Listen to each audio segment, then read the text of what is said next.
زه د حکومت څخه غواړم چې معلولینو معاشات زیات د عامه نظم ترانسپورټ سیستم برابر کړي، ځوانانو لپاره د کار زمینه برابر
د هېواد په ختیځ غرني او سرحدي ولایت کونړ ته راغلي یو.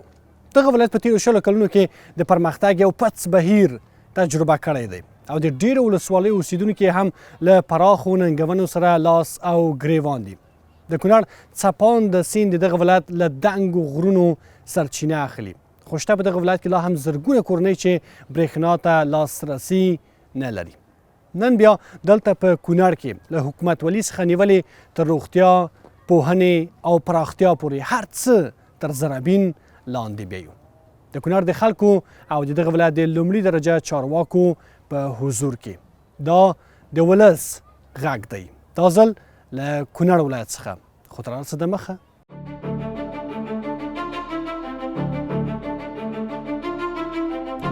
د افغانستان د جغرافیې دا څنډه یو ښکلی، زړه راښکونکی او سرشار طبیعت لري.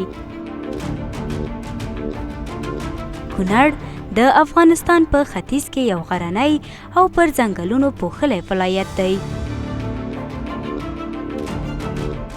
کونړ پخوا د چغان سرای په نوم یادېده. د وړاندې شویو شمیرو له مخې د دغه ولایت نفوس په 1403 کال کې 1515 او 488 تنه اټکل شوی.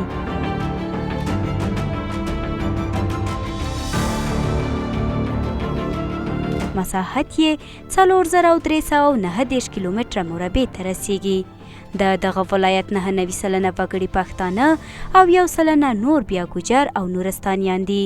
کونړ چې کم نفوس لرونکی، غرنی او پر ځنګلونو پوښلی ولایت شمیرل کیږي. د کونړ سیند د افغانستان له مشهورو سیندونو څخه دی او له همدې امله اقتصادي اهمیت لري. د کونړ ولایت ډیری اوسیدونکي په کرنه او مالدارۍ بوخت دي. کونړ ولایت د کرومیټو کانونه لري کوم چې د افغانستان لپاره مهم اقتصادي ارزښت لري. د کونړ ولسوالۍ برکونړ، خاص کونړ، دانګام، پیچ دره، چپه دره، څوکۍ، شیګل او شلتن، غازی آباد، مروره، ناړۍ، نرنګ، نورګل، وټپوره، سرکاڼو دي او د دغه ولایت مرکز اسداباد ښار دی.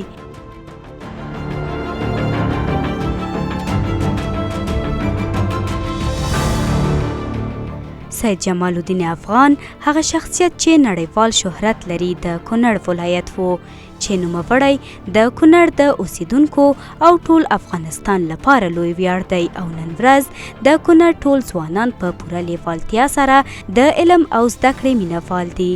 دا ځل د کونړ د خلکو غږ انعکاس لپاره دغه ولایت ته راغلي یو.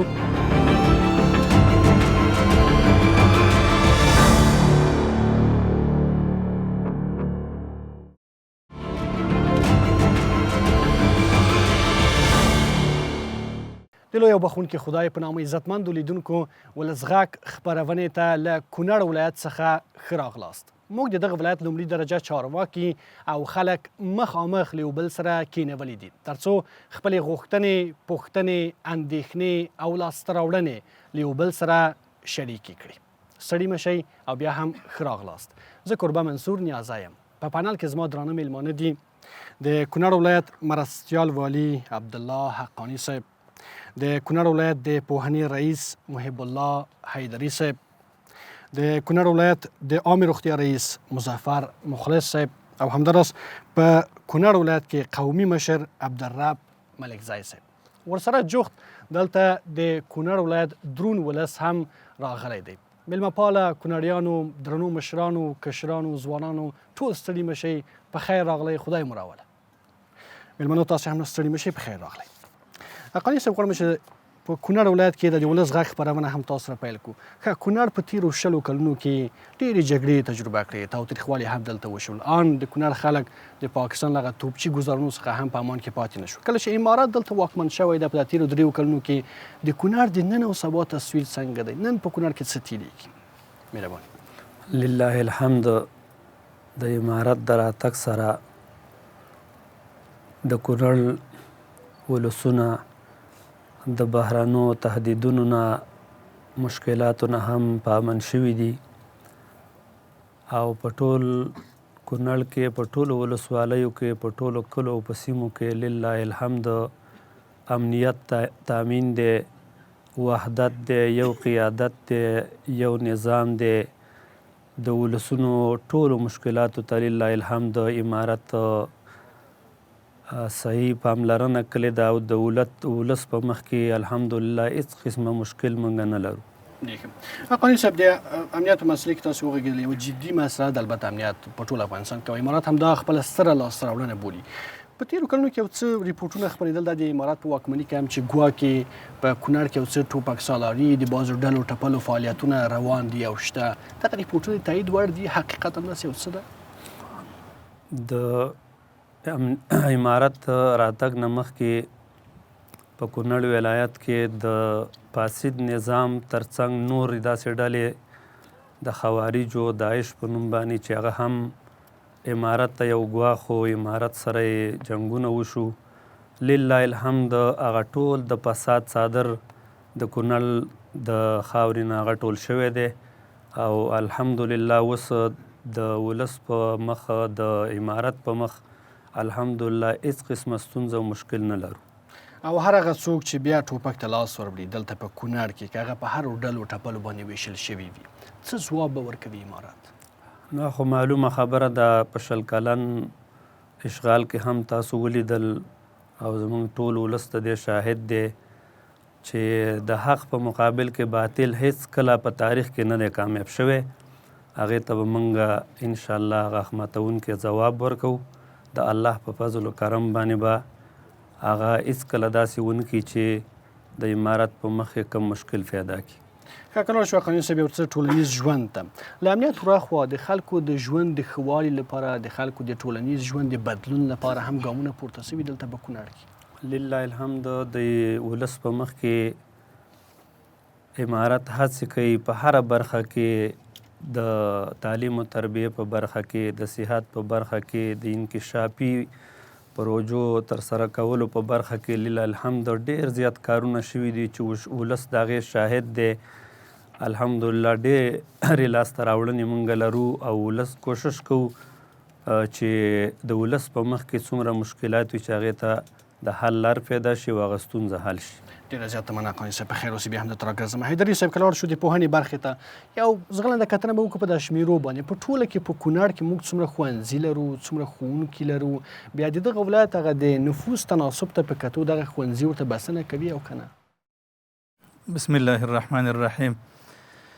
الحمدلله، لکه څنګه چې زموږ محترم مرستیال والي صاحب خبره وکړه د امنیت په رابطه باندې، نو کله چې امنیت وي زمونږ ټولې ستونزې حل وي.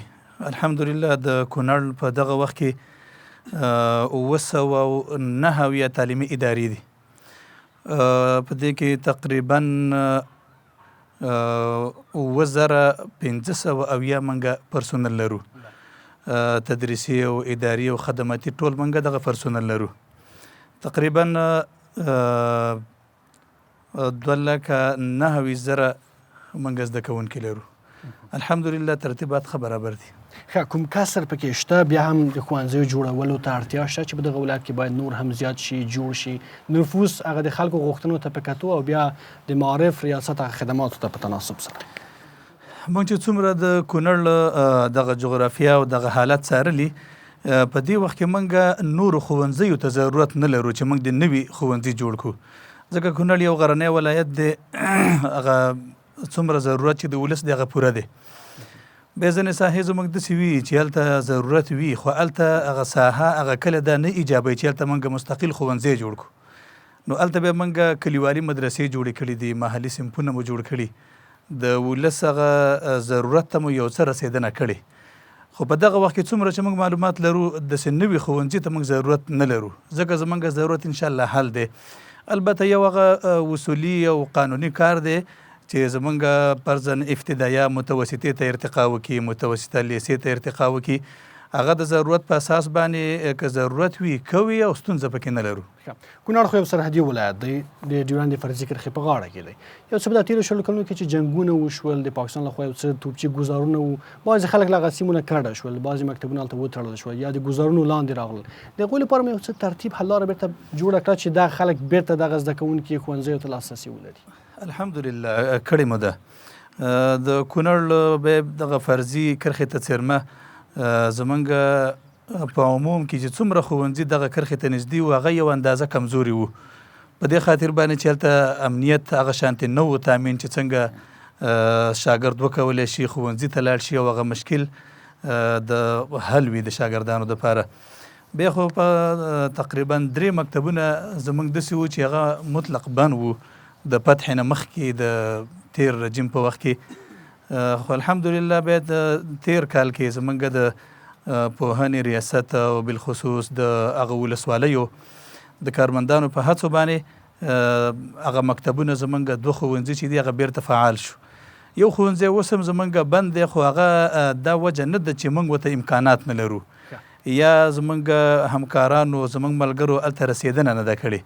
هغه ستونزه صرف دا ده چې د هغه کلي نه خلک په کډو تلي د تیر جمهوریت په وخت کې. اوس هلته الحمدلله د خلکو د اوسېدو زمینه برابره ده، کومه ستونزه نشته. خو دا چې هغه خلک نور ځایونو ته تللي دي، د دغه ځای په پرتله باندې په نورو ځایونو کې ژوند ښه دی، نو دلته په کډو بیرته نه دي راغلي، ماشومان نشته چې موږ ورته ښوونځی فعال کړو. خو داسې کومه ستونزه نشته چې زموږ د خوا نه ستونزه ده، خو البته هلته کلي کې خلک نشته. ډېره زیاته مننه ادریس صاحب، په خیر اوسې. بیا هم درته راګرځم مخلص صاحب. راځئ چې په روغتیا باندې وارد شو. مخکې د دې چې نورو مسایلو باندې خبرې وکړو، یو ځغلنده کتنه وکړو چې څه ډول یو روغتیایي نظام دلته په کونړ ولایت کې یو روغتیایي وضعیت او سیستم تاسو ته د تیر نظام څخه تیر حکومت څخه په میراث پاتې شو؟ بسم الله الرحمن الرحیم. اولا تاسو ته او بیا په دغه غونډه کې ټولو ګډونوالو ته د کونړ الغیور ولس او د دولتي اداراتو مشرانو ته السلام علیکم ورحمة الله وبرکاته.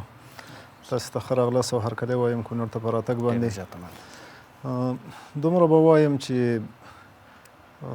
د اسلامي امارت د فتح څخه مخکې هم موږ د روغتیا په سکتور کې یا په صحت کې مو دنده درلوده او کار مو کوو.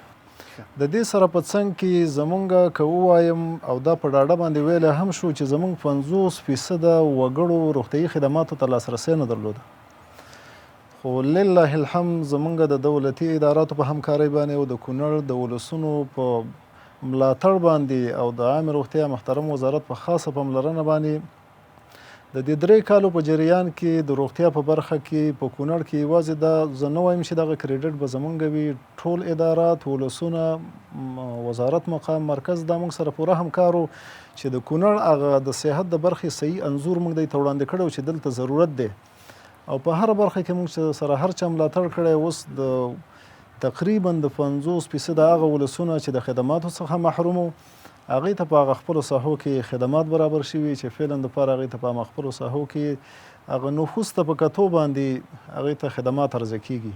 نو لله الحمد په کونړ په دغه مخلص صاحب تاسو دغه ټول لاسته راوړنې او کارکړنو ته په کتو سره ولې دغه ودانۍ چې ډېر نږدې یو ورته د عامې روغتیا وزارت ریاست پورې مربوط هم ده دا ودانۍ همداسې بې برخلیکه پاتې ده تر اوسه پورې فعاله شوې نه ده او خلکو ته چوپړتیا وړاندې کېږي دا بې برخلیکه انشاءالله نه ده پاتې. هم د دې ځای نه بیا هم د خپلو ولسونو ته ډاډ ورکوو چې یوازې دا ودانۍ نه چې په کونړ کې بعضې دغسې نورې نیمګړې ودانۍ هم پاتې وي په بعضې ځایونو کې نورو نوو ودانیو ته ضرورتونه دغه نیمګړې پروژې چې د انکشاف ملي ریاست د خوا نه د هماغه وخت نه نیمګړې پاتې دي دې ته اسلامي امارت خاص توجه کړې ده. د دغه 200 بستریز روغتون کومه نیمګړې ودانۍ چې ده په تیرو میاشتو کې د امیرالمؤمنین حفظه الله څخه د دې دپاره یو حکم واخیستلی شو.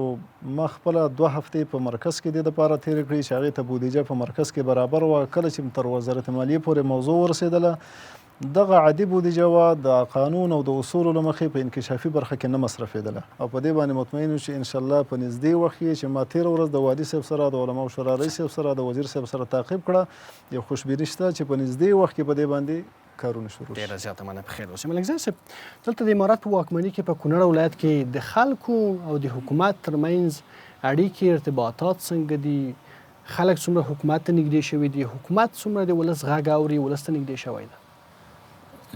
بسم الله الرحمن الرحیم لله الحمد د کله نه چې دلته اسلامي امارت راغلی د نظام راغلی دی او دا نظام د ولس لپاره د سر سوري حیثیت لري لکه څنګه چې د سر سوري حیثیت لري همدغه شانتې د ولس سره همغږی پاتې شوی دی. په ټولو مسایلو کې ولس سره همکاري کړې ده مشوره یې کړې ده او ولس د نظام سره همکاري او مشوره کړې ده. ولس د دې وجه ده چې دلته لله الحمد کامل امنیت دی او دا د همغږۍ هغه نتیجه ده چې دلته کامل امنیت راغلی دی. که د ولس او د نظام ترمنځ خدای نخواسته کوم فاصله پیدا شي بیا داسې امنیت هم نه راځي منځته او دا د هغې ښه نمونه ده چې ښه بېلګې ده د ولس او نظام همکاري ترمنځ شته همغږي شته او امنیت یې ښه نمونه ده. راځئ بېلګو ته ورشو مثلا په کوم مواردو کې په کومو چارو کې حکومت تاسو ته خلکو ته دا ټول کونړیان چې دلته راغلي دي دوی ته مراجعه کوي چې ستاسو رایه څه ده غوښتنه مو څه ده پوښتنه مو څه ده بیا برعکس تاسې حکومت سره په کوم برخو کې همکاري لرئ؟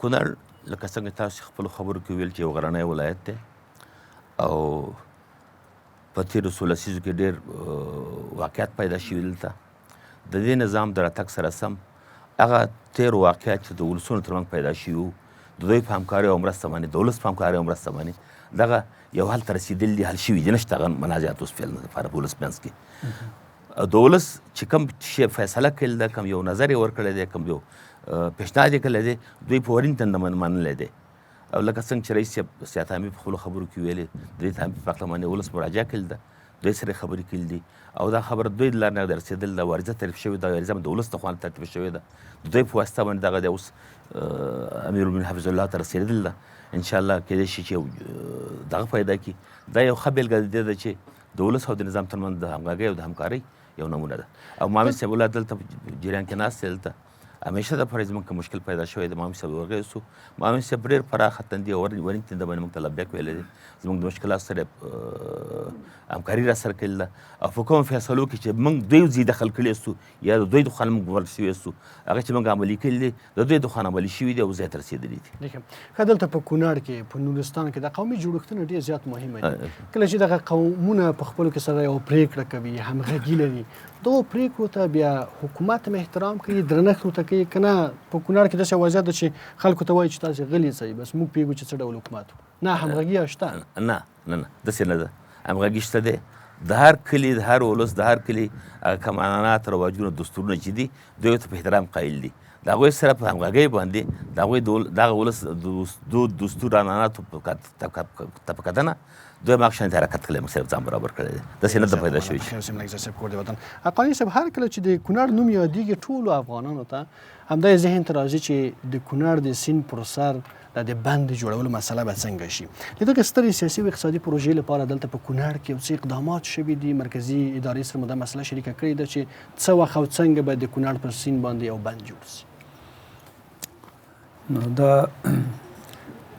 امارت اسلامي خو د افغانستان په ټولو برخو کې تاسو وینئ چې څومره کارونه روان کړي دي د ولس د اسانتیاو دپاره. دا یوه ملي پروژه ده.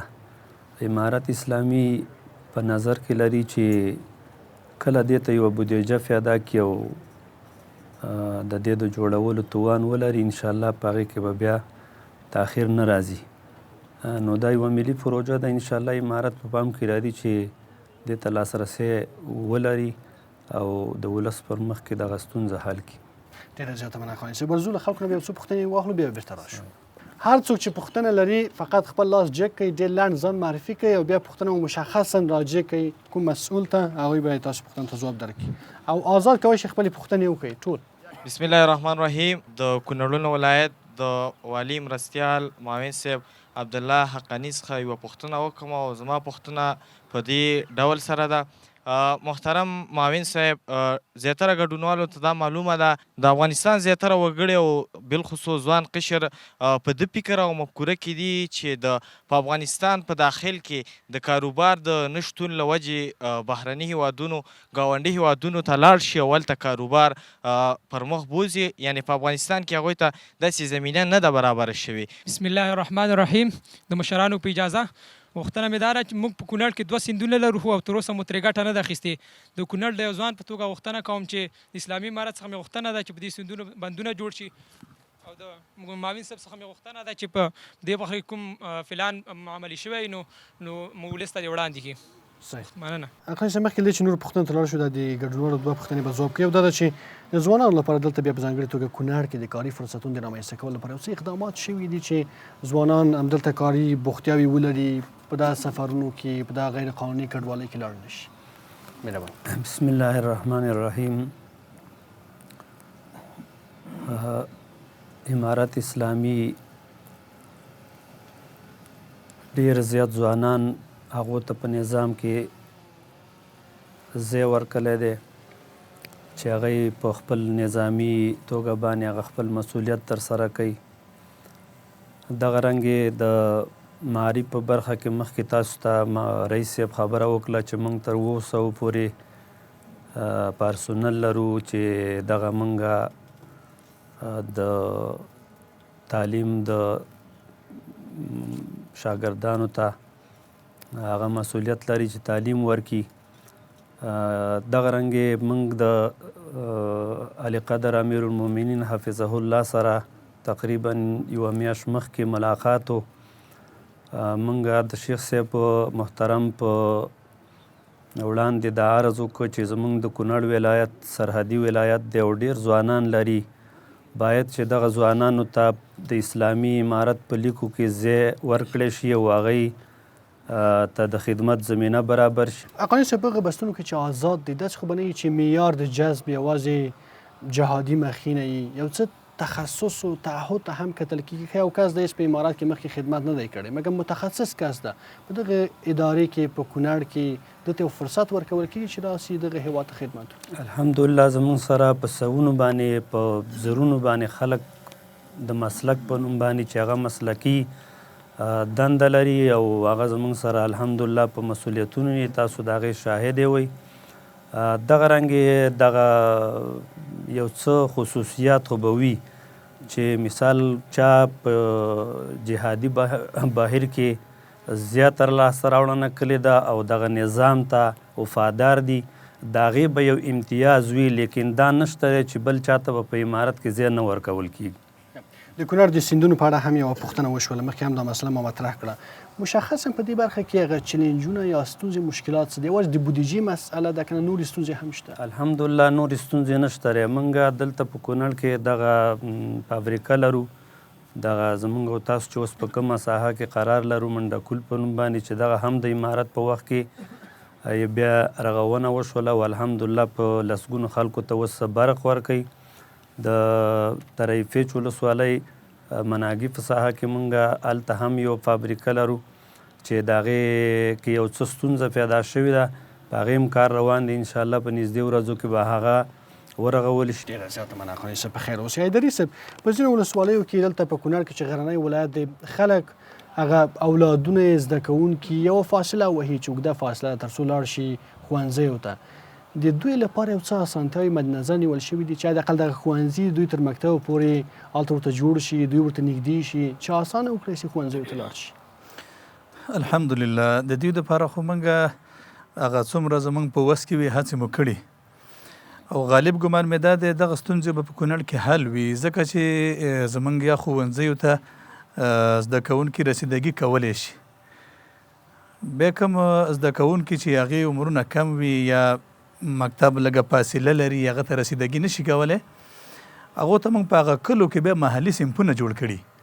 شاګردان کولی شي زموږ د دغه ولس بچي کولی شي چې په دغه ځای کې د 3 صنف پورې زده کړې وکړي او کله چې یو شاګرد 3 صنف ته ورسیږي هغه بیا یو څه توان لري چې هغه مکتب ته رسیدګي وکړي. هغه اصول یې همداسې دي چې د مکتب نه به تقریبا په 3 کیلومتره لرې ساحه کې دغه محلي صنف جوړیږي. موږ تقریبا نوې تشکیل چې موږ ته وزارت راکړی تقریبا 214 موږ ته نوې تشکیل راکول شوی. په دغه 214 نوي تشکیل کې که چېرته ډېر مجاهدینو ته توجه شوي وي، مجاهدین زموږ چې څومره د فتح نه مخکې وو هغه اکثر په نظامي ځایونو کې ځای په ځای شوي دي. دغه کم بستونه چې موږ ته نوي راکول شوي دا ټول د دغه ولس بچو ته زمینه برابره شوې ده او پرې مقرریږي. ډېره سلامات اوسئ، ډېره زیاته مننه ادریس صاحب. عزتمندو لیدونکو ورزولان د دمه اخلو له دمې وروسته ولس غږ خپرونه دوام لري.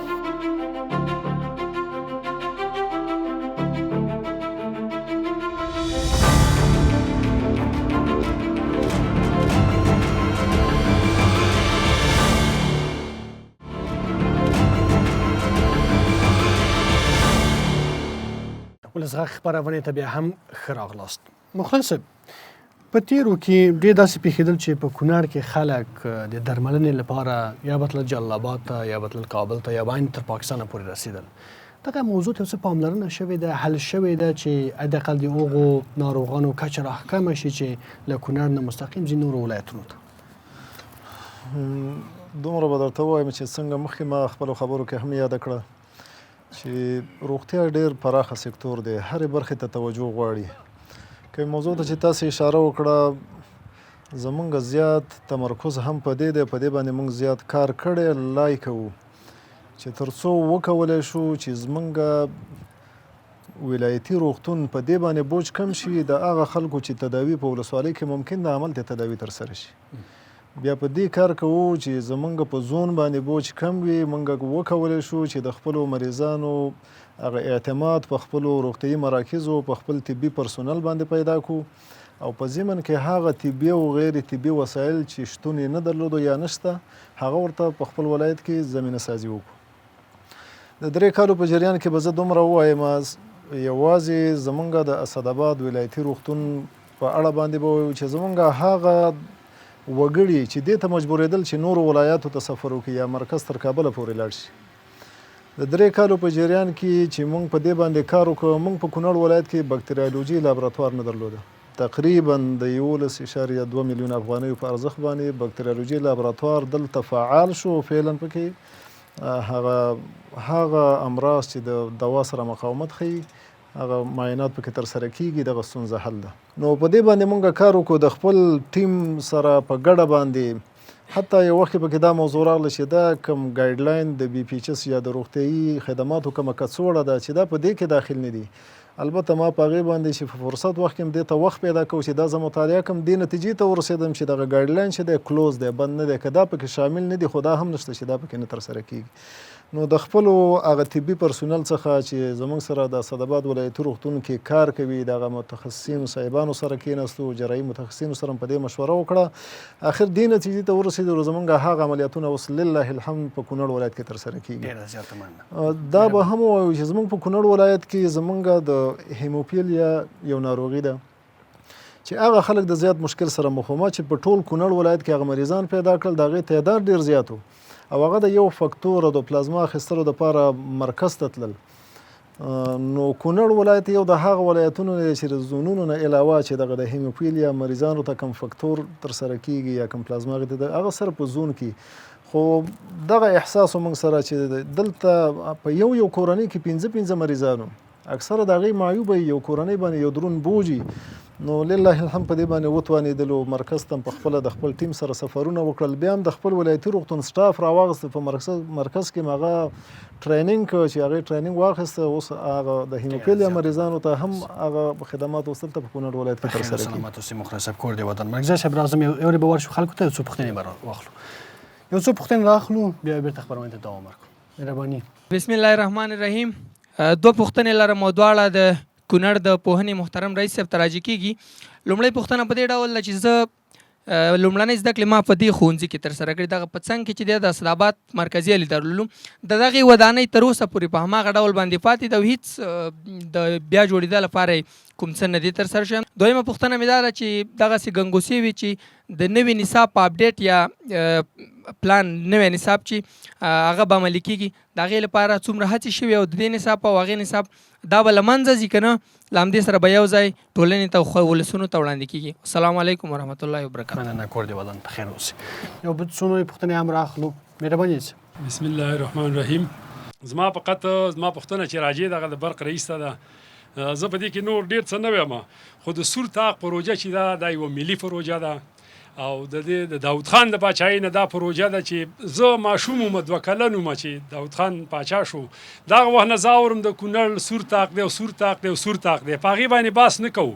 که سور طاق جوړ شي دا په نړۍ کې 2م نمبر ډیم دی چې اول په امریکا کې دی چې 1 لک میګا واټه برق تولیدوي په 4 ساعته کې. دویم په توربېله ډیم کې دی چې 50,000 کیلو واټه برق تولیدوي او دا به بیا دویم چې 15,000 کیلومتره برق تولیدوي. دا اوبه دي، دا اوبه نه دي، دا سره زر دي چې روان دي. خو موږ سره دغه نشته دی، موږ بېوسې یو.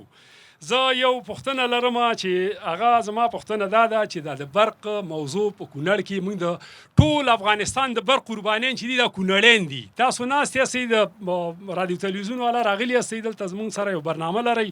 د ټول افغانستان د برق قربانیان چې دا کونړیان دي ناست دي، ټول یې اوري، زموږ مشران هم ناست دي. هر ولایت کې که خپل ډیم نه لري وارداتي برېښنا لري. کونړ وارداتي برېښنا پایګانې راغلي په دغه کې د برق دغه ته راورسېدې درونټې ته او د هغې نه دې خوا قطع شو، بیا موږ ته هغه برق هم رانغی. زما خواست دی د خپلو د چارواکو نه د خپلو مسؤلینو نه چې دې پروژې ته ډېر دقت سره نظر وکړي او زموږ دا پروژه عملي شي. فقط په ویلو باندې نه کېږي چې په کارونه په ویلو کې تیر شو. زموږ د پروژه باندې کار وشي، زموږ دپاره بودیجه مشخصه شي. که هر کونړي ته د یو کور په سر باندې یو زر افغانۍ ورته وغواړي، انشاءالله چې کونړیان دې ته تیار دي چې د کور په سر باندې د فامیل په سر باندې 1000 افغانۍ ورکړي او دا برق موږ دغه کو تکمیل کو. د توجه نه مننه، ډېره زیاته مننه. کور دې آباد. مهرباني صاحب تاسو هم پوښتنه درلودله. بسم الله الرحمن الرحیم. د ټولو مشرانو په اجازه زما خو 2 پوښتنې دي. یوه پوښتنه مې مخلص صاحب نه ده، مخکې په لږه رڼا ورتله خو صحیح وضاحت ونه شو. مخلص صاحب آینده کال 1404 بودیجه کې باید دا شامل او که شامل بنئ دا کمپ بیاز دا 242 روغتون. دویمه خبره مې مرستیال والي صاحب چې زموږ د کونړ مشر دی د یو ډېر دا زمینه سازي کوي او ډېر ځي مشرانو خوا ته یو قشر چې هغه ته موږ اجیران او ملازمین وایو چې زموږ په هره طبقه او په هره اداره کې شته چې د هغوی معاش 15,000 افغانۍ دی او تقریبا ووایه چې اکثره اداراتو کې د هغوی د ډوډۍ بندوبست هم خپلي. آیا د دې په باره کې تاسو مشرانو ته دا غږ کله رسولی یا یې رسوئ؟ ستاسو توجه څخه مننه. دې باره کې کوم تصمیم لرئ یا هم کړی دی یا یې کوئ؟ جزاکم الله خیر. مننه، په خیر او سلامت اوسئ. بیا هم تاسو ټول ته راګرځو. افغاني صاحب پوښتنو ته به ورشو. یو د برق مسله یاده شوله چې ډېره زیاته مهمه ده. ویلې چې کونړیان قربانیان دي په دې برخه کې او برق نه لري. څه خاص پروژې په دې برخه کې شته چې کونړ خلکو لپاره هم برق راوغځول شي؟ ما تاسو ته مخکې په خپلو خبرو کې خبره څرګنده کړه چې یوازې د برق موضوع نه موږ افغانستان 40 کاله د بدبختیو سره او د خارجي قوتونو د تسلط لاندې پاتې شوی دی. موږ په هره برخه کې مشکلات لرو، ستونزې لرو. دا په یوه ورځ باندې چې ماشوم کله پیدا شي نو هغه دغسې ټولنې ته بیان نشي کولی، ټولنې ته مخاطب کېدی نشي، داسې یو قوت نه لري.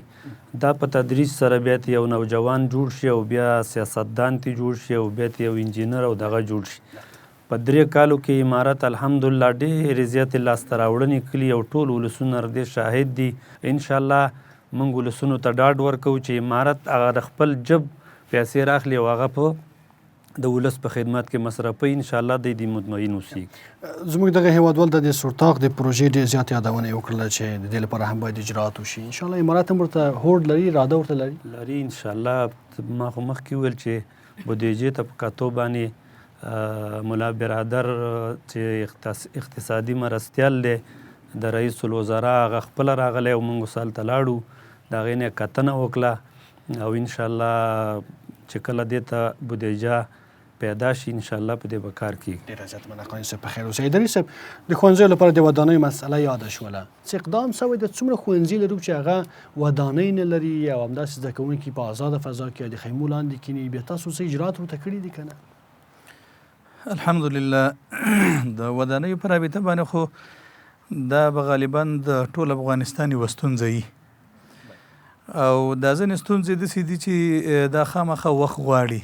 لکه څنګه چې معاون صاحب محترم وویله، دا که دې ته فکر وکړو تقریبا 20 کاله کې دلته د دې ښوونځیو ودانۍ نه دي جوړې شوي. په هغه وخت کې چې دلته ډېر هیوادونو خلک راغلي وو، ډېرې پیسې دلته راستنې وې، ډېرو هیوادونو دلته فعالیت کاوه. په هغه وخت کې چې د ښوونځیو ودانۍ یا فرضاً که دغه برق دی یا کبل دی چې هغه ډېرو روپو کې نه دي جوړ شوي، دا خامخا لږ وخت اخلي. په همغه اولني کال باندې موږ 20 مکاتب ترمیم کړي وو چې یوه پکې زموږ دغه تجربوي لیسه چې زموږ د ریاست سره جوخته ده دغه لیسه ده. د 1402 کال کې مو تقریبا 11 مکاتب ترمیم کړي. په 1400 اول کال کې مو هم 11 مکاتب ترمیم کړي. همدغه لیسه کې مو په 1402 کال کې سټیج جوړ کړ د دغه شاګردانو. همدغه شانتې د دغه لیسې د مدیر صاحب د غوښتنو په اساس باندې چې د غونډې دپاره مې یو سټیج هغه هم په 1402 کال کې جوړ کړ. په 1403 کال کې چې موږ تقریبا 14 مکاتب اوس د ترمیم د لاندې دي. 12 مکاتب زموږ اوس داسې دي چې هغه د تدارکاتي مراحلو لاندې دي، هغه باندې هم کار نږدې وخت کې شروع کېږي. په دغه 1403 کې مو هم د دغې لیسې دپاره د تشنابونو ترتیب نیولی، ځکه دغه تشنابونه خراب وو. څنګ کې یو بل کور و چې هغه ته به د تشنابونو اوبه تلې تکلیف وته، نو د دغه تشنابونه مې په دغه 1403 کال کې هم نیولي دي، کار مو کړی الحمدلله. د دې سره سره د موسساتو په همکارۍ باندې یا د خیریه بنسټونو په همکارۍ باندې مو هم ډېر کار کړی دی. تقریبا 4 ودانۍ موږ داسې دي چې هغه د اول نه تر پایه جوړې کړي. یو د اسمار ولسوالۍ د اوغز باغ لیسه مو جوړه کړې، د شیګل د مونی مکتب مو جوړ کړی دی. په دغه کال کې مو د خاص کونړ د لوټانو ابتدایه جوړه کړې ده د همکارانو په مرسته باندې. همدغه شانتې د مرکز په ساحه کې مو ټولنیز مرکز جوړ کړی. د ډېرو موسساتو په همکارۍ باندې مو چاردیوالۍ نیکړي، د مکاتبو ترمیمات مو کړي. تقریبا چې 109 مکاتب دغه 3 کالو کې موږ ترمیم کړي دي او جوړ کړي دي. د یو څه پوښتنه هم په دې اړه شوې وه چې نصاب کې څه بدلون راغلی ده که نه، یا پخوانی نصاب ده څه تغییرات راغلي دي؟ نصاب خو الحمدلله د فتح نه مخکې په دغه 20 کلن دور کې د اسلامي امارت د خوا نه همدغه شانتې د معارف شعبه فعاله وه. دغه نصاب دا نه چې مثال اوس فرضاً د جمهوریت په وخت کې جوړ شوی و، دې کې که نه داسې الفاظ و چې هغه صحیح نه و. د فتح نه مخکې هم الحمدلله د اسلامي امارت د مسؤلینو د خوا نه، بالخصوص د تعلیم او تربیې د مسؤلینو د خوا نه دغه نصاب کتل کېده. داسې نه وه چې دا نه کتل کېده، دا د نظر د لاندې. اوس په دغه نصاب کې کوم داسې غټ تغییر نه دی راغلی چې هغه موجوده نصاب د ختم شي او مستقل نوی نصاب راغلی.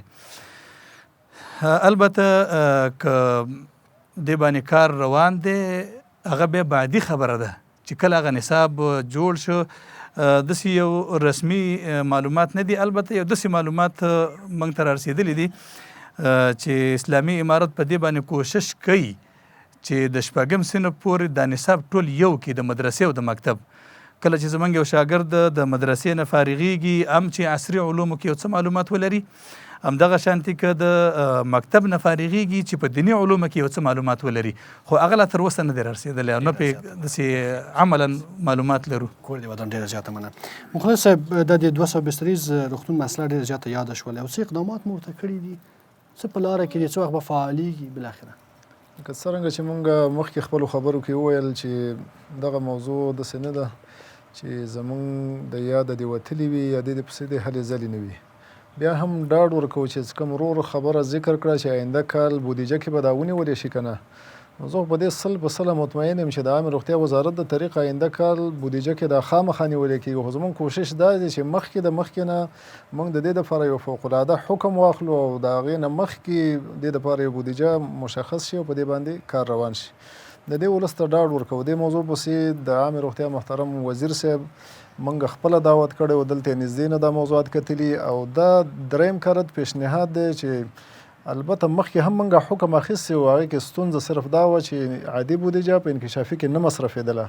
دوباره چې اوس حکم اخیستلی کېږي چې تېره ورځ زموږ دغه مېلمانه چې د علماو شورا رئیس صاحب او والي صاحب و، د هغې په لاس دغه پیشنهاد بیا د امیرالمؤمنین حفظه الله مقام ته تللی او هغوی چې څنګه واپس شو بیا هم ته موږ معلومات غوښتي پیشنهاد چې امیرالمؤمنین حفظه الله ته تللی دی، هغې چې کوم دفتر کې کوم مشخص کس دی د پیشنهاداتو هغې ته یې ورکړی او موږ چې معلومات ترلاسه کړل ډېره خوشبیني دا ده چې مخکې له دې نه چې آینده کال بودیجه کې دغه تعمیر نیولی کېږي هغې نه مخکې موږ یو حکم ترلاسه کړو. په دې باندې مطمئن یو.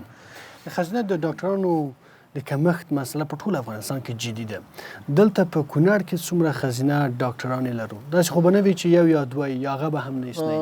خوشبختانه دا مونږ ویلی شو ډاډی وایو. مخکې یو ورور خبره دې ته مې اشاره وکړه چې باید کومه خبره یې عملي شي. مونږ د عمل خلیق او دا د رب العالمین امر دی. مونږ ته رب العالمین یا ایها الذین آمنوا لم تقولون ما لا تفعلون، هغه څه ووایم چې بیا یې کوئ نه. او زه په چیلنج سره دا وایم په کونړ کې د تشکیل مطابق په هیڅ ساحه کې د ښځینه پرسونل کمی نه لرو. ټول بستونه مو ډک دي. البته په دې 3 کالو په جریان کې چې موږ ضرورتونه درلودل د هغې دپاره د تشکیل نه اضافي پیشنهادات موږ کړي دي او هغه ښځینه متخصصینې چې په کوم ځای کې ضرورت هغه موږ نوي استخدام کړي دي. څنګه موږ مخکې وویل د روغتیا سکتور کار ته اړتیا لري. خوشبختانه ښه ټیم لرو، د دولتي ادارات همکار دي، ولس سره په دغه برخه کې همکار دی. کونړ ولایت د 3 کالو په جریان کې د روغتیا د برخې که ووایو تقریبا زمونږ دغه روغتیایي مراکز چې په تیر کې ورته توجه نه شوي د 10 میلیونه افغانیو په ارزښت باندې اساسي او ابتدایي ترمیمات پکې ترسره شوي. زمونږ دغسې ساحې وي چې زمونږ روغتیایي مراکز په شخصي کورونو کې وو. د دې 3 کالو په جریان کې د مختلفو اداراتو څخه چې موږ د خپلو هلو ځلو په نتیجه کې 126 میلیونه افغانۍ ترلاسه کړي چې په دې باندې مو په هغه ساحو کې خو مهمه دا ده چې د امکاناتو پیدا کول دا یو برخه ده، خو ډیره مهمه دا ده چې هغه امکانات چې ستا لاسته راځي په ښه شکل باندې او په عادلانه او مساویانه شکل باندې مصرف شي کومو ځایونو کې ضرورت وي. زه به ووایم چې شولتن زموږ یو داسې ولسوالي ده چې نوې جدید التاسیس ولسوالي ده. هلته چې کوم روغتیایي مراکزو په شخصي کورونو کې و موږ مناسبه دا وګڼله چې هغه امکانات موږ ته په لاس راغلي و. هلته مو یو اساسي روغتیایي مرکز جوړ کړ تقریبا د 18.2 میلیونه افغانیو په ارزښت باندې. زموږ د ماڼوګي ولسوالي چې وګورې پرنفوسه ولسوالي ده، اگر که موږ هلته د ولسوالۍ د سطحې روغتون لرو، د لیچلام ساحه چې ډېره پرنفوسه ده لرې ساحه ده، زموږ د ولسوالۍ د سطحې په روغتون باندې بوج کم شي تقریبا د 3.5 میلیونه افغانیو په ارزښت باندې مو یو روغتیایي مرکز جوړ کړ. کوم په لنډه توګه راته ځواب کوي. صحیح ده چې د ښځینه ډاکټرانو د بستونو مسله حل شوې ده، ټول بستونه یې ډک دي، خو ضرورت د کونړ د خلکو رفع کوي که نه لا هم اړتیا شته چې په دغه ولایت کې ښځینه ډاکټران زیات شي؟ لا هم اړتیا هم شته. په دې برخه کې موږ کار هم کوو. اسلامي امارت دې ته ژمن دی چې خپلو ولسونو ته هغه معیاري خدمات عرضه کړي. دومره به وایو ولسونه هم ناست دي چې د امیرالمؤمنین حفظه الله د خاص حکم په اساس باندې چې د عامې روغتیا محترم وزارت د طریقه پیشنهاد شوی و په ټول افغانستان کې په هر ولسوالۍ کې د ولسوالۍ د سطحې روغتون فعلا د هغې دپاره بودیجه مشخص شوې ده او عملا به تاسې وګورئ چې په نږدې وخت کې د تقریبا چې موږ 400 ولسوالۍ د افغانستان لرو د هغې د جملې نه په 92 ولسوالیو کې دغه د ولسوالۍ د سطحې روغتیایي مراکز شتون لري، په نورو کې نشته. نو دې دپاره اوس بودیجه د عامې روغتیا محترم وزارت په واک کې ورکړی شوې چې هغې کې د دې تشکیل هم په نظر کې نیولی شوی دی. حتی د ولسوالۍ د سطحې په روغتون کې به هلته به د اطفالو متخصص موجود وي، هلته به نسایي ولادي متخصصه موجود وي. ډېره زیاته مننه. کور ودان په خیر اوسئ. مخلصه بیا هم درته راګرځم. ملک صاحب تاسو هم د خلکو د حکومت خدمات ګورئ، اداراتو ته ځئ، له قومونو سره هم اړیکې او ارتباطات لرئ. څنګه یې د حکومت خدمات مختلفو برخو کې په پوهنه کې په روغتیا کې؟ په دې کې شک نشته دی چې نظام د دې مسؤلیت لري چې ولس د خپلې د ولس مشکلاتو ته په نظر خدمات وړاندې کړي. د تعلیم په برخه کې چې لکه څنګه چې رئیس صاحب وویل چې شوي دي کارونه، ولې دلته زه په مرکز کې چې مرکزي لیسه ده زموږ مرکز، او د ظاهر شاه د وخت نه دا لیسه جوړه شوې ده، تعمیر یې بیخي د دغه په حال کې دی، د تخریب په حال کې دی بیخي، او مرکز کې مرکزي لیسه ده، دا تعمیر جوړولو ته ضرورت لري، کارنده شوی. رئیس صاحب معارف باید توجه وکړي، دا تعمیر باید جوړ شي. په همدې شکل باندې دم کلي ابتدایي ښوونځی دی، د کلیوالي ښوونځی دی، ځای شته دی، دغې موجود دی، شاګردان د خیمو لاندې تدریس کوي، دغه باید جوړ شي. بل خبره دا ده چې په دې اسداباد کې مدرسه ده، په دې مدرسه کې بعضې استادان تنقید شوي دي، دغه استادانو بیرته ځای په ځای کول ضرورت دی چې شاګردانو ته درس په صحیح وخت باندې عرضه شي. تقریبا 400 نفر شاګردانو ته درس وایي. دغه کارونه ټول شوي دي، خو دې کارونو په ځان کې دا بعضې کارونه پاتې دي. ستاسو د میز د وساطت باندې د رئیس معارف غوږ ته، او په همدې شکل باندې د نورو مشرانو غوږ ته دا آواز رسول غواړم چې زموږ سره دې مشکل په حل کې کومک وکړي، مرسته وکړي. لکه څنګه چې تالار نه ورونو د ولس په نمایندګۍ باندې خبرې وکړئ او مشکلات یاد کړل، لکه د برېښنا مشکل.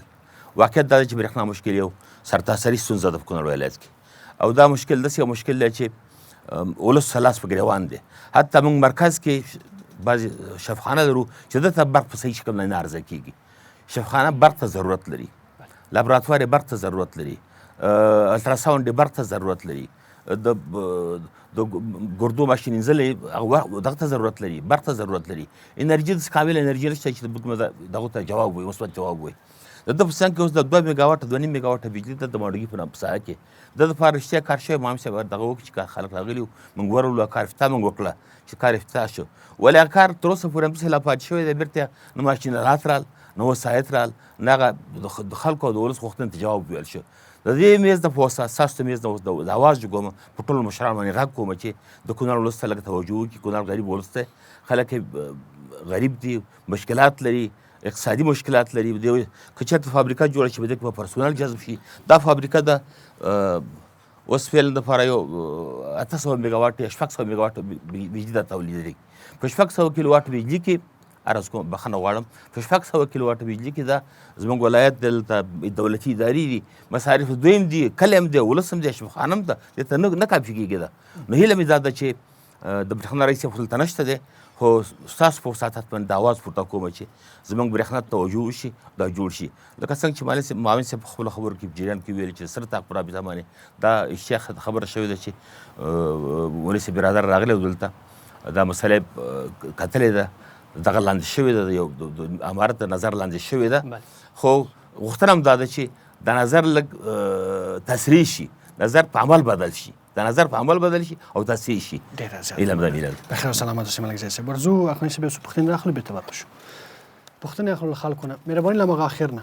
بسم الله الرحمن الرحیم. ولی په افغانستان کې او بیا خو بالخصوص په کونړ ولایت کې د نجونو تعلیم یا مکتبونه تړل شوي دي، پوهنتونونه تړل شوي دي، دې ته ډېره باید پاملرنه وشي. د اسلامي امارت ځواکونه دې ته پاملرنه وکړي، بیا خاصه د پوهنې امیر یا رئیس صاحب محیب الله حیدري صاحب دا پوښتنه تاسو څخه کېږي او تاسو ته راجع کېږي. باید په نړۍ 450 اسلامي هېوادونه راغلي د نجونو په تعلیم باندې پانګونه کوي، ښوونځي او لا زمینه سازۍ ته برابروي. نو تاسو څه امکانات لرئ یا نه لرئ؟ پلان برابر دی یا نه دی؟ بخیر اوسئ. مغه اخر ته ورځو بیا بېرته راسوایي صاحب ته دلته. بسم الله الرحمن الرحیم. موسی نورزی یم د کونړ کرنې ریاست یو تن کارمن. لکه څرنګه چې موږ او تاسې په دې پوهېږو چې د یو هېواد د پرمختګ دپاره دوه عمده سکتورونه دي چې یوه هم کرهڼه ده او یو هم صنعت دی. په دې هم باید پوهه اوسو چې د نورو نړۍ سره د سیال کېدو دپاره عصري زده کړې او د میکانیزه او د عصري وسایلو څخه استفاده هغه څه دي چې په هېواد کې د ځوان نسل د پرمختګ سبب کیږي. هله غوښتنه مې دا ده لکه څنګه چې کرنه هغه سکتور دی چې ورځ په ورځ د تغییر په حال کې دی، چټکو بدلونونو نړۍ ده، د چټ جی پی ټي دور دی او اوس 21م قرن دی. نو د کرنې د عصریتوب او د پرمختګ دپاره لازمه بریښي چې د افغانستان ځوان کدرونه او مسلکي اشخاص د نورو هیوادونو دپاره د سکالرشیپونو، فیلوشیپونو او یا هم د انټرشیپونو له لارې هغه عصري زده کړې ترلاسه کړي چې د نورې نړۍ نه هغه میتودونه او هغه زده کړه او پوهاوی راوړي خپل هیواد ته تر څو په اساس یې موږ کرنه عصري کو. په همدې خاطر باندې څومره امید لیدل کېږي چې د هیواد په راتلونکي کې به د هیواد کدرونو ته د عصري زده کړو د رایجېدو او د حاصلېدو په خاطر سکالرشیپونه پر لاره واچول شي او د کرنې په برخه کې به نوي بدلونونه رامنځته شي. په دویم قدم کې د هیواد هغه تنکي ځوانان او زلمیان چې د خپلو زده کړو او د عالي تحصیلاتو دپاره باید د خارجي هیوادونو د سکالرشیپونو نه استفاده وکړي، بالخصوص د اسلامي نړۍ او د اسلامي هیوادونو له سکالرشیپونو نه.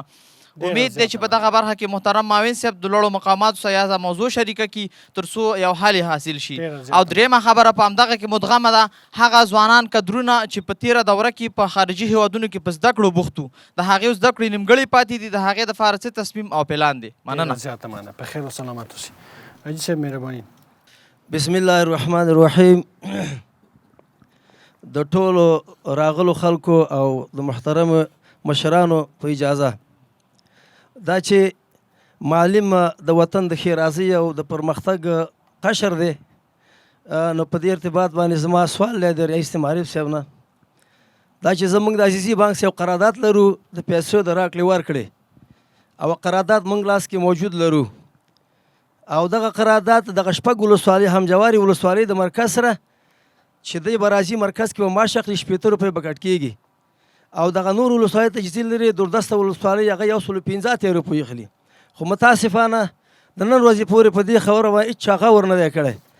موږ په دې حق باندې رئیس صاحب سره ناسته هم کړې ده، خو هغه د کابل بانک خلک چې کوم دي چې څنګه پیسې کټ کولی شي په خپله طبع کټ کوي او دغه غریب ولس معلمین چې کوم دي د دوی څه پوښتنه نشته. نو رئیس صاحب نه مې دا پوښتنه ده که تاسو په دې باندې کومه خبره کړې وي او کوم اندازه پورې هم کړې ده او که نه مې کړې باید دې پوښتنه وکړی شي. السلام علیکم ورحمت الله. بخیر و سلامت اوسئ. کور مو آباد. راځو پوښتنو ته.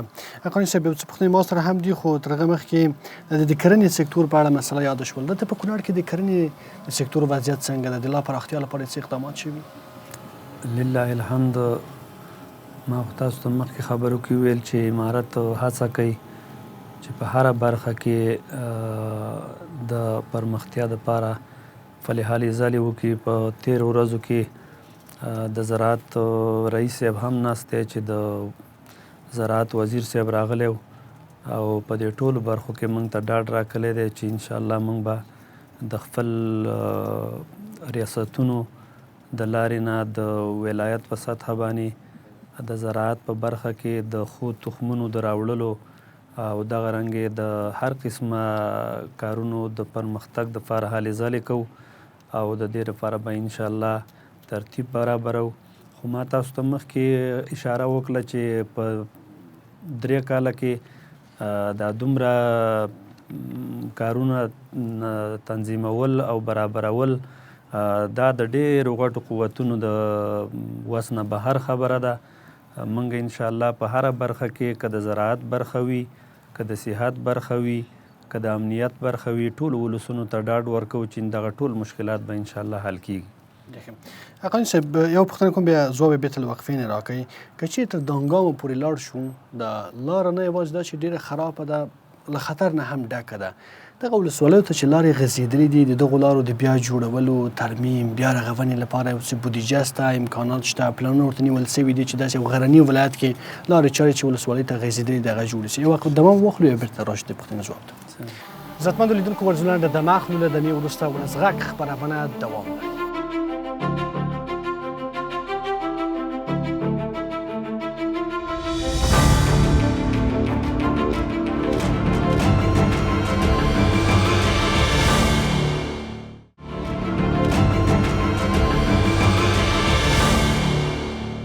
ولسغږ خپرونې ته له کونړ ولایت څخه ښه راغلاست. مهرباني قانوني صاحب، د لارو مسله مو یادوله. نو د لارو په رابطه باندې خو دا ټول غټې ستونزې چې اوس زموږ په مخ کې موجودې دي، یو هغه سړک دی چې د اسداباد ښار نه نورستان ولایت ته تللی دی مرکز ته، دغه غټه ستونزه ده. او دویمه غټه ستونزه چې دا هغه د اسمار د ډب ساحې نه واخله تر د ناړۍ ولسوالۍ پورې د غازي آباد سړک دی چې هغه خام دی. نو د دغه دواړو سړکونو پیشنهادونه ما په خپل لاس باندې علي قدر امیر المؤمنین حفظه الله ته ورکړي دي چې د هغې نور ټول سروېګانې ورڅه ختم شوي وو، صرف بودیجه نه وه موجوده. نو شیخ صاحب په خدمت کې موږ دغه وړاندیز وکړ چې باید مالیې وزارت ته حکم وشي چې فواید عامې په لاس وزارت په لاس باندې دغه بودیجه ورکړي او دوی په دغه باندې کار شروع کړي.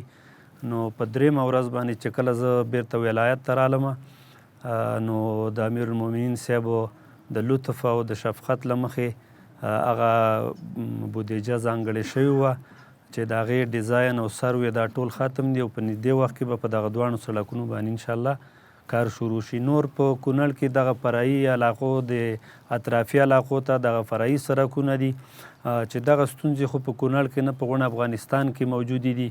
انشاءالله هغې کې موږ کوشش کوو چې زموږ اطرافي ولسوالیو ته هم سړکونه شروع دي. د وزارت دفاع په سیستم کې په سرحداتو کې هم سړکونه شروع دي. نو انشاءالله داسې عمده ستونزه نه لرو. قاضي صاحب د کونړ چارتراشو ځنګلونه خو ښه زیات شهرت لري په افغانستان کې. پخوا خو قاچاق او غیر قانوني وهل ډېر زیات دوام درلودل. تازه مو هم ریپورټونه درلوده چې همدغه د امارات په واکمنۍ کې هم زرګونه جریبه دغه ځنګلونه وهل سوي دي. څه اقدامات مو ورته کړي دي؟ دا خبرې یو څه عمل ته تللي دي چې مخنیوی وشي؟ الحمدلله په دغه برخه کې موږ پوره لاسته راوړنه کړې ده چې نوي کوم چاتراس چې وهل شوي دي هغه نظام ضبط کړي دي او ولسونو ته باقاعده دغه اعلانات کړي دي چې د ځنګل د قطع مخنیوی به کیږي او بیا یې د هغې دپاره ځانګړې یوه خطه مقرر کړې ده چې هغه د شنې خطې په نوم باندې یادیږي. او اوس چې دا تیره هفته کې وزیر صاحب راغلی او موږ ته بیا دا خبره په خپلو خبرو کې وکړه چې باید چې د ولس د خوا نه د هرې ولسوالۍ دپاره ولسي خلک مقرر شي. نو دغه کې به دوه پیدې وشي، یو به ولس ته د خدمت زمینه برابر شي او بل دغه خلک د ځنګل په ساتنو کې ډیر تاثیر لري. نو الحمدلله هغه هم منظور شوي دي. بعضې ولسوالیو ته 20 نفره، بعضو ته 40 نفره ولسي خلک دا ګمارل شوي دي چې انشاءالله د دې مخنیوی به په کلکه توګه باندې کیږي او هیڅ چاته به دا اجازت نه وي چې هغه شین بوټی او یا دغه د چاتراشو ونه هغه قطع کړي. په ټوله کې خو به منع یي قاچاق غیر قانوني خرڅول. که چیرې خلک دلته په کونړ کې یو څه د شخصي کارونې لپاره استفاده کوي، که کور یو بل څه پې جوړوي، تر هغه حده پورې اجازه ورته شته که نه مطلق بند یې څوک اجازه نه لري چې ځنګلونه او چارتراش ووهي؟ الحمدلله هغه چاتراش چې په د تیر اشغال په وخت کې هغه قطع شوي دي او هغه اوس دلته په کونړ کې په دې 3 رسمي اډې دي چې یوه د څاګي په سیمه کې ده، یوه د غازي آباد ولسوالۍ په ساحه کې ده او یو د څوکۍ ولسوالۍ چې د وګل نه کوم لرګی راوتی دی هغه هلته موجودې دي. نو د خامو موادو انتقال دا بالکل په کلکه توګه باندې منع دی او د پخو موادو چې هغه د هغې نه د کړکۍ جوړیږي، دروازه، میز وغیره، کرسۍ هغه چې جوړیږي نو د هغې اجازت شته دی. هم د دغه لرګو نه د خپلو کورونو د استفادې دپاره امارت دغه اجازه ورکړله په داخل کې چې د کورونو دپاره د هغې نه استفاده کولی شي. ډېره زیاته مننه قانوني صاحب، په خیر اوسئ. ادري صاحب یوه پوښتنه اساسي دا وه چې کله ښوونکي راځي له بانک نه معاش اخلي، ستونزې لري په دې برخه کې، کمیشن کاري ده، یو څه پیسې ګرځول کېږي او بیا معاش هم خو دومره ده چې بخور نمیر په اندازه ده. نو دا خو د دنیا اصول دي. هر څوک چې یو کار کوي د خپلې ګټې دپاره کوي. کله هم څوک داسې یو کار نه کوي چې وایي زما د پکې تاوان خو دا کار به زه کوم. دا خو د لکه څنګه چې محترم ملګري پوښتنه وکړه، دغه کومې پیسې چې دوی کټ کوي دا د دوی سره په لیکلي بڼه باندې منلی شوي. دغه پیسې داسې نه دي چې دوی دا ملګري دا نه وایي چې دا د موږ نه کټ کوي. البته یو څه مشکلات پکې نور راځي، یا دا چې دغه بانک په وخت باندې ولسوالیو ته معاش نه وړي، یا فرضاً که دلته راشي رش ډیر وي دوی ته معاش په سهولت باندې نه ورکول کېږي. د دې په رابطه باندې موږ د دوی سره مجلس کړی دی. غالب ګمان مې دا دی د ډېر وخت کېږي نو ما ته خو کومه ستونزه نه ده راغلې، خو څومره چې زموږ په وس کې وي رسېدنه مو کړې ده. البته که داسې ستونزه وي او موږ ته چا نه وي را رسولي، دغه زموږ ولس دی، دغه مخامخ ناست دی، که په دې کې زموږ ښوونکي وي که هغه ولسي خلک دي او کوم ستونزې وي موږ ته دې راورسوي موږ په هغه باندې تصمیم ونیسو. البته د حاجي صاحب محترم د یوې خبرې په رابطه هغه کومه مدرسه چې بستونه تنقید شوي هغه چې ما معلومات موږ ته شته دی هغه مدرسه موږ سره داسې رسمي بستونه نه لري چې مدرسه موږ سره داسې رسمیت نه لري چې هغه موږ ته موږ بستونه ورکړي. موږ سره په داسې شکل باندې رسمي ده چې د هغې د 10 او 11 12 هغې خپل نور درسونه خصوصي دي. صرف دومره کولی شي چې کله دوی هغه د معرب د اصولو مطابق چهارنامه او سالنه امتحان واخلي بیا موږ کولی شو چې د دوی هغه اسناد دا موږ سره په داسې شکل رسمي دي چې اسناد یې ارزیابي دي مطلب ارزیابۍ ته ضرورت نه لري. نو هغه نه کوم بستونه تنقید شوي نه دي خو موضوع یې دغه شانتې ده. یو ځل مې پوښتنه وکړه د نجونو د تعلیم په مسلې کې البته چې د امارات دریځ په دې برخه کې ډېر ثابته ده چې کار کوي تر څو دغه نصاب تکمیل کړي ستونزې حل کړي او بیا د نجونو لپاره هم د زده کړو زمینه برابر کړي. څه خاص وضاحت تاسو ورته غواړئ ووایئ که نه تاسو هم انتظار شي څه کابل او څه په ټوله کې امارات هدایت کوي؟ نو الحمدلله کونړ کې خو د اسلامي امارت د مشرتابه د هدایت په اساس باندې د 6 صنف پورې زموږ د خویندو درسونه او مکاتب خلاص دي. د دې نه پورته خو موږ په دې کې کومه داسې خبره دا نشو کولی دې کې موږ معلومات نه لرو. دا د مقاماتو کار دی د مشرانو کار دی د وزیر صاحب او شاید د وزیرانو شورا یا د امیر المؤمنین شیخ صاحب دا د هغوی هدایات دی او د هغوی پریکړې دي چې هغې کوي په دې کې موږ داسې کومه ځانګړې خبره نشو کولی. حیدري صاحب آیا د مکتب او د مدرسې دغه فاصله له منځه تللې ده کومه فاصله چې په تېرو 20 کلونو کې را پیدا شوې وه دلته په کونړ کې چې څوک له مکتب نه راوځي هغه ته په یوه سترګه وکتل سي څوک چې له مدرسې نه راوځي په یوه بله سترګه ورته وکتل سي دغه فاصله له منځه تللې ده چې دواړه سره نږدې واوسي؟ الحمدلله په کونړ کې دغه فاصله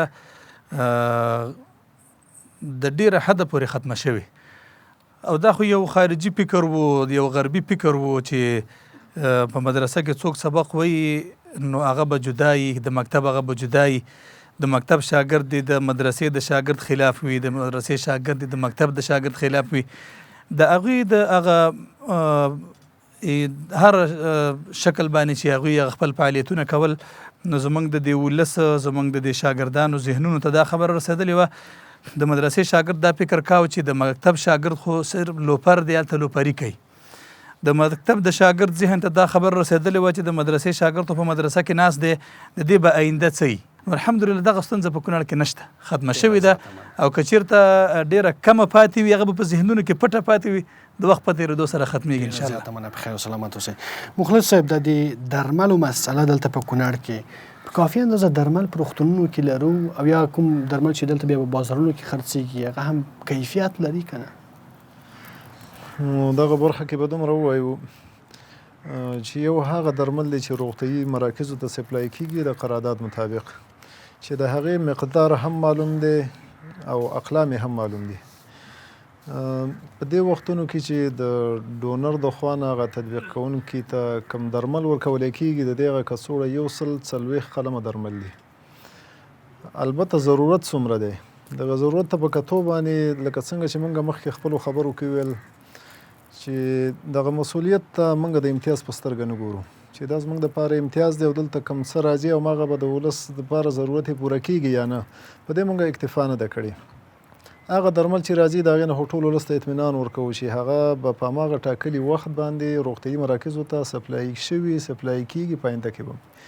البته په دې باندې د ولسونو ضرورتونه نه پوره کېږي. په دې برخه کې د کونړ د عامې روغتیا ریاست څه کړي دي نو زه ډاډه ویلی شم چې هغه اسناد موږ سره موجود دي. تقریبا د دې 3.5 کلونو په جریان کې د هغې تر څنګ چې زموږ د روغتیایي مراکزو کوم د درملو سهم دی هغې نه علاوه د 50 میلیونو افغانیو په ارزښت باندې د مختلفو لارو موږ هغه درمل را پیدا کړي او خپلو روغتیایي مراکزو ته مو د ضرورت په بنا باندې او په عادلانه او مساویانه شکل باندې لیږلي دي. دغه کې د عامې روغتیا وزارت د مرکزي سټاک څخه د نورو ډونرانو څخه یعنې هر ځای کې چې موږ لیدلي چې په دغه ځای کې موږ یو څه ترلاسه کولی شو موږ د دې نه دریغ نه ده کړی. کونړ ولایت د هغه ولایت د اول کې به وي چې موږ خپل هغه ټیم په وخت باندې هغه ځای ته لیږلی دی او هغه درمل مو ترلاسه کړي د ولسونو ستونزه مو پرې حل کړې. دلته په کونړ ولایت کې د دې ګوزڼ د پیښو په اړه هم اندېښنې شته. د دې واکسیناسیون پروسې روانې دي په دغه ولسوالیو کې؟ لله الحمد. اول سر کې موږ دا ویل چې دا ډېر پراخه سکتور دی، هرې برخې ته موږ توجه کړې.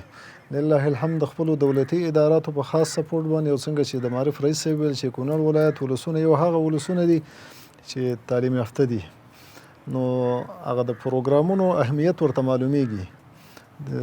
مخکې د دې نه د اسلامي نظام د حاکمیت نه مخکې ډېر خلک د هغې ماشومان بچي د واکسین او دغه 2 څاڅکي څخه محروم پاتې کېدل. هغې تر څنګ چې د نورو خدماتو نه محروم وو، همدغسې هم محروم وو چې د واکسین د کمپین همکاران نشو کولی هغه ساحو ته لاړ شي.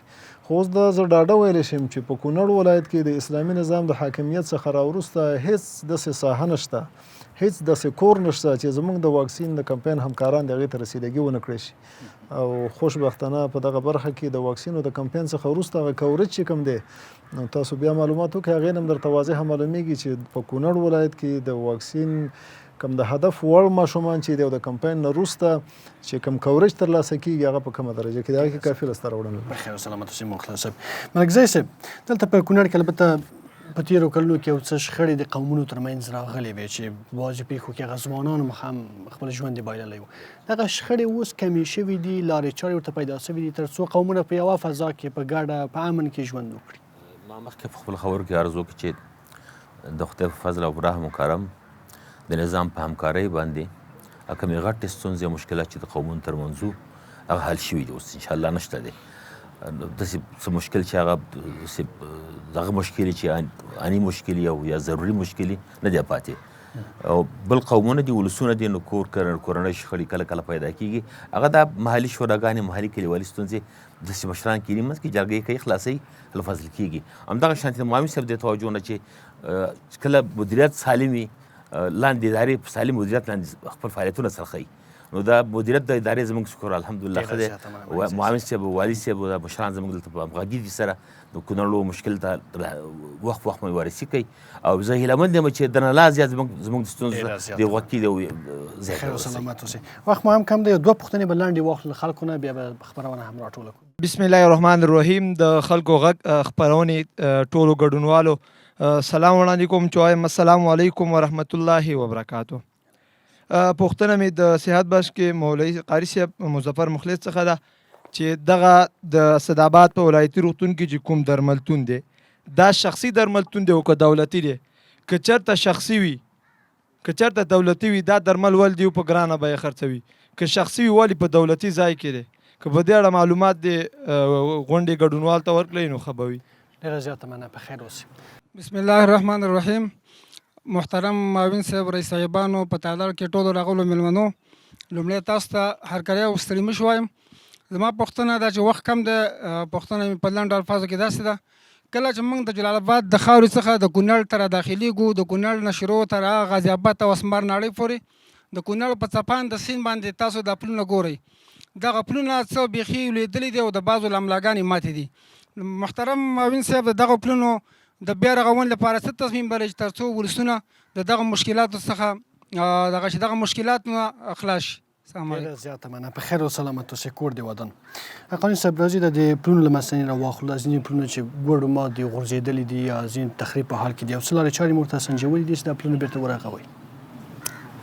د پلونو په رابطه باندې دغه خو زموږ د تېر فاسد نظام دغه لاسته راوړنه وه چې تاسو په سترګو باندې وینئ چې دغه د کیفیت بې کفایتۍ د وجې نه چې هغه کیفیت صحیح نه و، ورځېدلي دي. دغې پیشنهادونه ما د زیړي بابا په ساحه کې چې کوم پل دی، دغه رنګې د پشت په ساحه کې چې کوم پل دی، او دغه رنګې د شلتن ولسوالۍ او د شیګل د ولسوالۍ ترمنځ په سیند چې کوم پل دی، د هغې دغه باندې موږ استحکامي پل برابر کړی دی د فواید عامې ریاست په همکارۍ باندې چې دغه ولس ستونزه هغه حل شوې ده. او دویم د پشت د پولو چې هغې یو څه ساحه زیانمنه شوې ده، د هغې پیشنهاد موږ امیر المؤمنین صاحب ته په خپل لاس باندې ما ورکړی دی.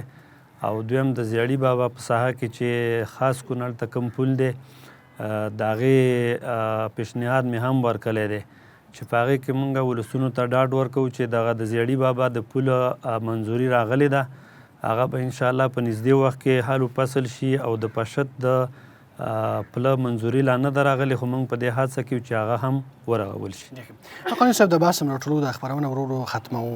څه ستراتیژیک پلانونه لرئ د کونړ لپاره چې 3 کاله بعد به کونړ په پراختیا کې پرمختګ کې د خلکو د ژوند په ښه والي کې په کوم ځای کې به وي؟ الحمدلله ما تاسو ته مخکې په خپلو خبرو کې ویله چې موږ په راتلونکي کې چې دا اوس فعلاً په دغې باندې کار شروع کیږي چې نورستان ولایت ته د دغه سړک د پخولو ترتیب لرو. د بریکوټ ساحه چې هغه د نورستان سره دغه ساحه هم دغه کونړ وصل کوي. په دلته هم د سړک د پخوالي ترتیب لرو. دغه رنګې په هره برخه کې موږ کوشش کوو په نږدې تر 15 کالو پورې انشاءالله موږ ولس ته ډاډ ورکوو چې افغانستان کې دغه کم د امارت چې هڅې شروع دي او دغه کوششونه شروع دي د مولس په مخ کې د ستونزو د حل کولو په رابطه باندې، نو د 15 کالو پورې انشاءالله موږ ولس ته ډاډ ورکوو چې کونړ ولایت کې څه کوي چې په غون افغانستان کې به انشاءالله د ولس په مخ کې انشاءالله ستونزه نه وي. او که دا ورځ همداسې شاهد پاتې سي 15 کاله بعد دا حالت را نشي بیا به څه کیږي؟ امید لرو د الله تعالی نه موږ امید لرو چې څنګه موږ دغه شل کلن اشغال کې زمونږ امید دا و چې دا د چا په تصور کې هم نه راتلله. اوس هغه دی موږ او تاسو د امنیت په فضا کې ژوند ترسره کوو. لا تقنطوا من رحمت الله، د الله د امید د رحمتونو نه موږ به نه ناامیده کیږو. انشاءالله موږ ډاډ ورکوو او توکل به د الله په ذات کوو. مخلوق هیڅ نشي کولی، توکل به د الله په ذات کوو. زموږ عزم دا دی چې موږ به دغه کارونه د خپل توان مطابق انشاءالله مخ په وړاندې بیا. یو څه مشخصه غوښتنه مو بیا له خلکو نه لرئ؟ خلک خو له تاسو نه د مسؤل په توګه ډېرې زیاتې غوښتنې لري. د تاسو غوښتنه له خلکو نه څه ده؟ زمونږ غوښتنه د ولس نه دا ده چې الحمدلله موږ مسلمانان یو او موږ باندې خارجیانو ډېر زیات کوشش کلی دی. زموږ فکرونه ذهنونه د بې اتفاقۍ طرف ته هڅولي دي. زما د ټول ولس نه غوښتنه دا ده چې خپل منځ کې د نظام سره متفق متحد محبت کوونکي واوسیږي او کوم مسلمان چې د ځان دپاره کوم شی خوښوي هغه د بل مسلمان دپاره خوښ کړي. انشاءالله که دغه اتفاق او اتحاد موږ او تاسو جاري وساته زموږ په هیواد کې به انشاءالله بیا ستونزې نه وي. ډېره زیاته مننه، په خیر اوسئ. ایدري صاحب د خپرونې په وروستیو برخو کې یو، آیا د ښوونکو د کمښت مثلا په ټوله کې په کونړ کې حل شوې ده؟ ښه دلته ښوونځي یوه مسله د کمښت دی، بیا د ښوونکو څنګه؟ داسې خو به نه وي په کونړ کې چې ښوونځي به مو پوره وي خو ښوونکي به پکې درک نه لري. نو ښوونکي خو زموږ یو څه کمبود لرو، ځکه دا خو د وخت په تېرېدو سره زموږ زده کوونکي زیاتېږي او دا کمښت به زه وایم کیدای شي په هر ځای کې یو هر وخت کې به وي، ځکه د وخت په تېرېدو سره زموږ شاګردان زیاتېږي، زموږ شعبات زیاتېږي. څومره چې زموږ شعبات زیاتېږي ښوونکي مو کمیږي. په الحال موږ یو څه ښوونکي ضرورت لرو چې موږ ته نوي بستونه راکړی شي د وزارت د خوا نه. کم دي ښوونکي. اساسي پلانونه مو څه دي چې راتلونکي کال ته 2 کاله بعد په کوم برخو باندې کار وکړي؟ کومې اساسي ستونزې چې هغه د معارف په برخه کې دلته په کونړ کې هغه به حل کړي؟ خلکو ته څه ډاډګرنه ورکوئ؟ نو الحمدلله موږ خو د وزارت په سطح باندې خپل پلان لرو. هغه کوم پلان چې دلته د وزارت د خوا نه ملګري راغلي وو، د پوهنتون د رئیس صاحب او د هغوی د ملګرو سره، د ولس سره، د معلمینو سره، د دې ټولو سره مجلسونه وکړه، د دوی نه غوښتنې وکړې چې څه خدمت وکړو، څنګه وکولی شو چې زموږ معرف ښه شي، کیفیت یې ښه شي. هغه پلان باندې کار شوی دی. انشاءالله د هغه پلان مطابق به مخ ته ځو. البته موږ په کونړ کې د ولس ته دغه اطمینان ورکوو چې که کوم ځای کې داسې ستونزه وي چې زموږ د ولس بچي په هغه ساحه کې هغو ته د تعلیم زمینه برابره نه وي، را دې شي غوښتنه دې وکړي موږ ته زمینه برابرو. د کیفیت په خاطر باندې الحمدلله زموږ د پوهنې وزارت د خوا نه یوه نوې برنامه چې د مسلکي پراختیا په نوم باندې هغه معلمین دي په هر ولسوالۍ کې غړي لري، مرکز کې لري. د هغوی د خوا نه موږ د دې دپاره داسې پلانونه لرو چې هغه زموږ ښوونکي کوم چې کمزوري دي هغو ته ارتقا ورکړي، هغو سره کومک وکړي، مرسته وکړي په درس کې، په درس ورکولو کې، په درسي میتود کې نو انشاءالله زموږ دغه ښوونکي چې کوم کمزوري دي هغه هم ښه کېږي. کله چې ښوونکی ښه وي شاګردان هم ښه وي. نو الحمدلله د آینده دپاره بل دا چې د وزارت سره مو د کوم که د تعمیرونو کمی دی که د ښوونکو کمی دی که نور دی ټول هم شریک کړي دي او یو څه اطمینان د وزارت د خوا نه راکول شوی دی. نو ولس ته دغه ډاډ ورکوو انشاءالله چې تاسو ته به د درس زمینه برابره وي. البته څه مشکلات داسې وي چې هغې کې موږ سره ولس باید همکاري وکړي ځکه چې ولس زموږ یقینا لکه فرضاً داسې به ووایو زموږ په ځینو ساحو کې که موږ محلي صنف جوړو یا مدرسه جوړو اکثریت د ولسي خلکو اولادونه د ټول تعلیمونه یې کړي. اکثریت که د یو چا بچی پکې استاذ کېږي خو خوشحاله وي، که چېرته هغه پاتې کېږي او د هغه کلي بل کس پکې استاذ کېږي بیا خفه وي. نو په دغه کې د موږ سره همکاري وکړي. اکثریت داسې بیلګې موږ لرو چې هلته بیا د ولسي د دوه کورنیو یا د هغه خلکو چې بچو تعلیمونه کړي وي که زموږ بچی پکې مقرریږي مکتب دې جوړ شي یا که موږ ته یو صنف جوړیږي ما بچی پکې استاذ کېږي جوړ دې شي که نه دې جوړیږي. نو په دغه کې ډېره غوښتنه هم د ولس نه دا ده چې دغه ستونزې موږ ته جوړې نه کړي.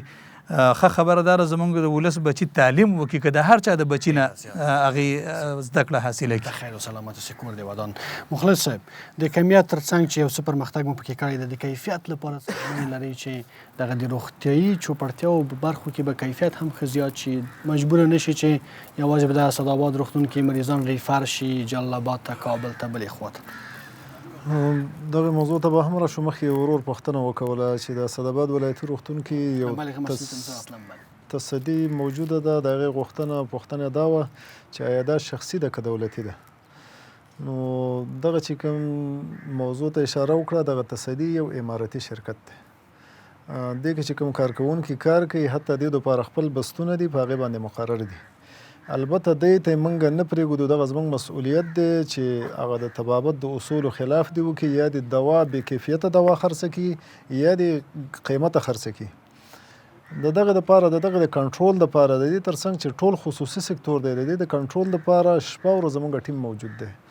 یو دا چې زموږ د سمه شکایت مسؤل چې همدغه کوم موقعیت کې چې دغه تصدي موجود ده البته د دې بنیاد غلط ښودل شوی دا زمانم د جمهوریت د وخت بنیاد دی. دا باید په شفاخانې په داخل کې نه وی. د دې خپل اصول معلوم دی چې د شفاخانې په داخل کې به وي خو دروازه به بیرون ته وي. نو دا بنیاد د هغه وخت نه غلط ښودل شوی. اوس چې شفاخانه کله انتقال شي د خپل موضوع ختمیږي. البته نو د قیمت فروشي دپاره چې موږ ټول خصوصي سکتور ته زموږ د قوانینو صحیح بررسي مدیر صاحب ناست چې پرون یو موضوع دی بررسي کړی د ولایتي کمیسیون په توسط باندې همدغه تصدی کې چې پرون دغه کارمندانو ته توصیه ورکړې شوې. البته د دې د کنټرول لپاره دا دی چې موږ دا لازمي کړي په خصوصي سکتور باندې چې هر هغه چا ته دوا ورکړي د دې دوا قیمت بدلی کړي دا به ټاپه کوي. مخلص وخت مو ډېر زیات کم دی فقط د کیفیت مسله هم راته وایي چې څه ژمنتیا لرئ دې په لنډو ته د روغتیا د برخې د هر نیګانه معیاره کولو دې ته موږ ژمن یو خپل ولس ته ډاډ ورکوو. په ډېره اندازه مو کار کړی دی لا هم خپل پلانونه لرو. ډېره زیاته مننه په خیر اوسئ. ملکزی صاحب ډېرې غوښتنې دي د ولس له حکومت نه که دلته په کونړ کې مشخص دوه اساسي غوښتنې مطرح کړي له حکومت نه چارواکو نه له ولایتي مسؤلینو نه هغه به څه وي مهرباني؟ لومړی غوښتنه خو د برېښنا مسله ده. زموږ په برېښنا مسله باندې باید ډېر تمرکز وشي. برېښنا باید اساسي جوړه شي او دا برېښنا که چېرته اساسي جوړه شي نه تنها کونړ بلکې د افغانستان د ولایتونه دنه مستفید کېږي ګټه ترې اخلي. بل د خوا نه پکې کاري ظرفیت پیدا کېږي او کاري ظرفیت یې دا دی چې زموږ د وطن ډېر خلکو په کار شي پکې. بله زموږ خبره دا د تورو لیکو ترمیمات دي سړکونه زموږ دي. اوس زموږ د اسداباد د ننګرهار سړک دی دا تخریب لاندې دی. دا که جوړ نه شي نو یا حمل نه وروسته د هغو کې موسمي سیلابونو کې کیدای شي بیخي تګ راتګ نه ووځي. اوس پرې خرچه هم کم راځي مصارف هم کم راځي او ترمیمات هم زر کېږي. نو که د نورو څخه سره په څنګ کې دته توجه وشي دا به ډېره ښه خبره شي. او تا دوه دغه ماته ویل چې دوه دغه غوښتنې او صحت خو داسې یو شی دی چې هغه د ټولو دپاره ضرور دی. بخیر و سلامت اوسئ. ډېره زیاته مننه د کونړ ولایت مرستیال والي عبدالله حقاني صاحب، د کونړ ولایت د پوهنې رئیس محب الله حیدري صاحب، همداراز د کونړ ولایت د عامې روغتیا رئیس مظفر مخلص صاحب او په کونړ کې درون قومي مشر عبدالرب ملکزی صاحب ډېره زیاته مننه په خیر او سلامت اوسئ د کونړ درون ولسه ستاسو نه هم ډېره زیاته مننه په خیر او سلامت اوسئ عزتمندو لیدونکو ستاسو له ملتیا څخه هم یوه نړۍ مننه د ولس غږ تر یو بلې خپرونې پورې تاسو په غرب سپارم چې واکمن او ځواکمن دی د خدای په امان